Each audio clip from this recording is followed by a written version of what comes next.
Antonio කියලා පුද්ගලයෙක් මැසමිල්ටා ප්‍රදේශයේ අතෑරලා දාපු ගෙවල් වගේක් මිලදී ගන්නවා. මෙයා මේ ගරා වැටිච්ච පරණ ගෙවල් ආයෙත් යථා තත්වයට ගන්න ප්‍රතිසංස්කරණය කරගෙන යනවා. මේ හැම ගෙදරක්ම මෙයා ලස්සනට හදාගෙන ගියා. මේත් එක්කම ඇන්ටෝනියෝට එක ගෙදරක් හම්බ වෙනවා. හැබැයි මෙතන අතීත කතාව නම් මෙච්චර හොඳ එකක් නෙවෙයි. ඇන්ටෝනියෝ කියන විදිහට මේ ගෙදර හිටපු එක පුද්ගලයෙක් එයාගේ නිදන කාමරේ හදිස්සියෙම මිය ගිහින් තිබුණා කියලයි. එක්තරා රාත්‍රියක ඇන්ටෝනියෝ මේ ගෙදර ඉද්දී එයාට තේරුම් යනවා මෙතන මොකක් හරි වැරැද්දක් තියෙනවා කියලා. තැකයත් එක්ක ඇන්ටෝනියෝ තීරණය කරනවා මෙතනට පස්සේ වෙලාවක එන්න. මෙහෙම හිතාගෙන එළියට ගිහින් ගෙදර දිහා බලද්දී එයාගේ ඇඟ හිරිවැටෙන දෙයක් එයා දකිනවා.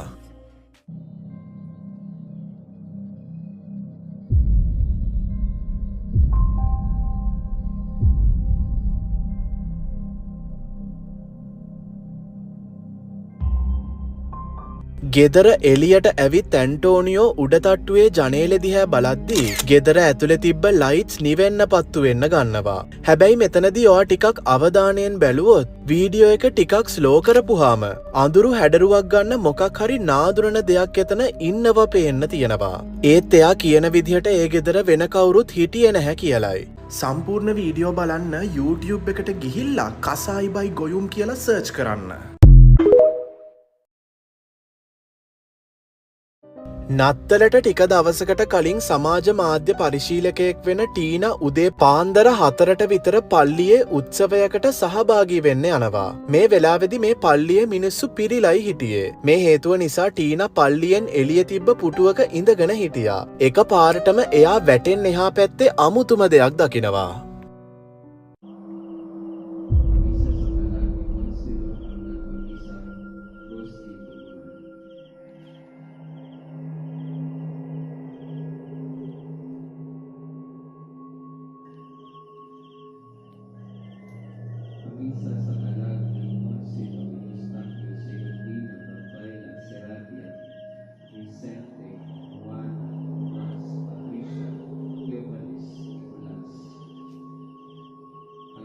සම්පූර්ණ වීඩියෝ බලන්න YouTube එකට ගිහිල්ලා කසායි බයි ගොයුම් කියලා සර්ච් කරන්න.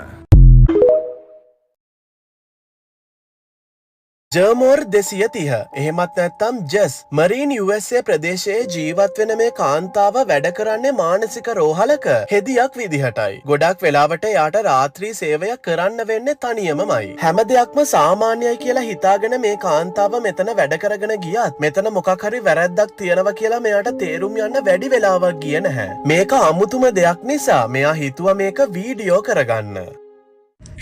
Okay, there's nobody here, right? Nobody here. What is that? Because it is not me.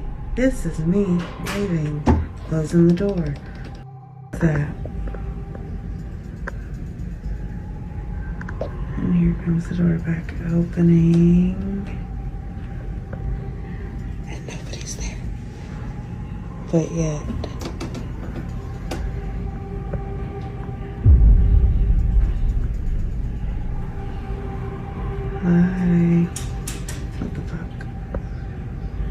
උත්තල ආරක්ෂිත කණ්ණාඩිය දිහා බලද්දී එයා වැඩ කරන තැනට එයාගේ ඉස්සරහා තියෙන කොරිඩෝවේ හෙවණැල්ලකට සමාන ඡායාවක් එයාගේ පිටිපස්සට වෙන්න පරාවර්තනය වෙනවා පේන්න තියෙනවා. ඒත් ජෙස් හොඳ ආකාරව කැමරාවෙන් එතන පෙන්නුවත් එතන කිසිම කෙනෙක් පේන්නේ නැහැ. එතකොට මොකක්ද මේ පරාවර්තනය වෙන්නේ? සම්පූර්ණ වීඩියෝ බලන්න YouTube එකට ගිහිල්ලා කසායි බයි ගොයුම් කියලා සර්ච් කරන්න.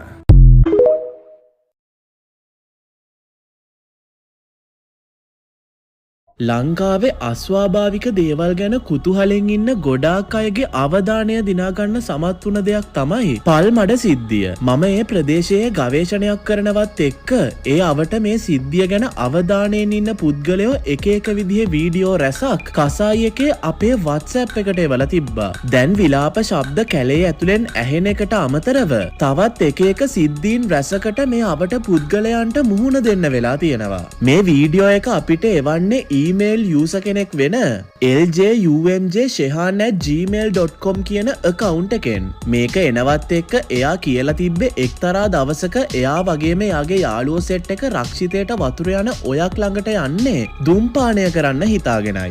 දැන් මෙයාලා මේ දුම්පානය කරන්න යන තැන මීට අවුරුදු කිහිපයකට කලින් අවන්හලක් තිබිලා තියෙනවා. 2013 අවුරුද්දේ මෙන්න මේ අවන්හල මහජන සෞඛ්‍ය පරීක්ෂකවරු විසින් සීල් තියන්නේ කෑම විෂවීමක් සම්බන්ධ ගැටලුවක් හේතුවෙන්. දැන් මේ ඊමේල් යූසර් වගේම එයාගේ යාළුවෝ ටික මෙතනට වෙලා දුම්පානය කරන ගමන් ඉද්දී එයාලගේ එහා පැත්තේ තියෙන ඔයෙන් අමුතු සද්දයක් ඇහෙන්න ගන්නවා. දැන් මේ අවන්හල වහනවත් එක්ක මිනිස්සු වැස්ස අඩු කාලෙට මෙන්න මේ ඔයෙන් වැලි ගොඩ දාන්න පුරුදු වෙලා තිබ්බා. මේ හේතුව නිසා මේ ඔයේ එක පැත්තක අඩි 30කට වඩා ගැඹුරු වලක් තියෙනවා.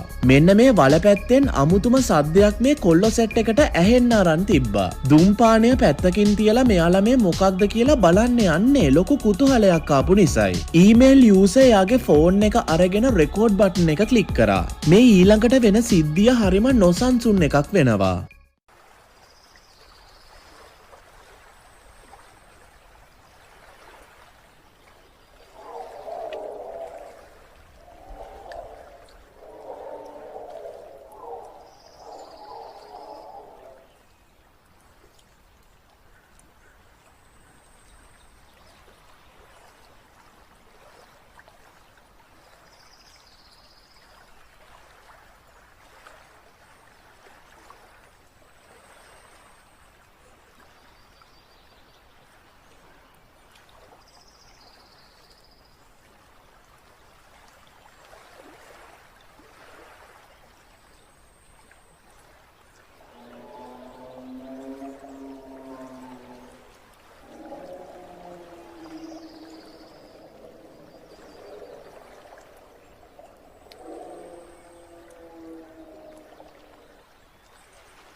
මුලදි මේ යූසර් ඔයට ගලක් විසික් කරන්නේ සතෙක් වෙන්න ඇති කියලා සැකයක් ආපු නිසායි. ගල විසික් කරනවත් එක්ක අර වතුර යටින් එන විලාප ශබ්ද ළඟටම ඇහෙන්න ගන්නවා. තප්පරයකටත් අඩු කාලෙකින් මේ යූසර්ගේ කැමරා එකත් ග්ලිච් වෙන්න පටන් ගන්නවා. හැබැයි ග්ලිච් එක ස්ලෝ කරපුවාම අපිට පේනවා ඔයේ ඉඳන් මොකක් හරි දෙයක් ගොඩට ගිහින් අන්න අර ගස් අතරින් එහාට මෙහාට යනවා පැහැදිලිව රෙකෝඩ් වෙලා තියෙනවා. ග්ලිච් වෙන සිද්ධිය නිසා මේ කිසිම දෙයක් පැහැදිලිව පේන්නේ නම් නැහැ. ඒත් ස්ලෝ මෝෂන් දාපුවාම පැහැදිලිව පේනවා මෙතන මොකක් හරි දෙයක් එහාට මෙහාට යනවා. කසායි එකේ අපි පල්මඩ එහෙමත් නැත්නම් සීක්‍රට් ෆොරස්ට් 001 එකේ සිද්ධීන් ගැන ලොකු අවධානයක් දීලා තියෙනවා. ඇත්තටම වතුර යට මොකක් හරි නාදුරන දෙයක් හැංගිලා තියෙනවද? නැත්නම් මේක සාමාන්‍ය දෙයක්ද? හඳුනා නොගත් ජීවියෙක්ද? අපි මේවට උත්තර හොයන්න ළඟදිම සීක්‍රට් ෆොරස්ට් 001 එකට යන්න තීරණය කරා. සම්පූර්ණ වීඩියෝ බලන්න YouTube එකට ගිහිල්ලා කසායි බයි ගොයුම් කියලා සර්ච් කරන්න.